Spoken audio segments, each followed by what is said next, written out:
On the Move and Entertainment Live and Broadcaster Richards Bay, I'm back again with Usiswami. Zonke, sawubona sis. Sawubona bhuti. Alright? Right, kunjani? Yeah. What a nice performance. Thank you so much. I'm sweating like a pig right now. Ngiyabona ukuthi ayithasi kubamba impela usathi uphuma stage ya ujuluka abantu bajabulela yonke lento.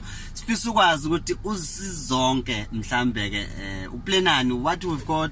Iphuma i-album noma isazophuma phela ngiyazi awu release njalo. No, I release every 4 years. So on the 15th of June, I released my latest album called LOVE. It's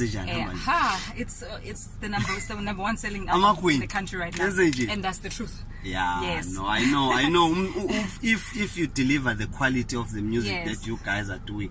Ngiyafisa ukwazi ukuthi nenza kanjani nina, how do you know ukuthi this type of music is gonna last long? Because we've seen amanye artists releasing a song and it only lasts for 3 months. I mean, I always say it's hard. It's not necessarily knowing ukuthi this type of music is gonna do well and it's gonna last long. I think anything that's got to do with heart and sincerity will last forever.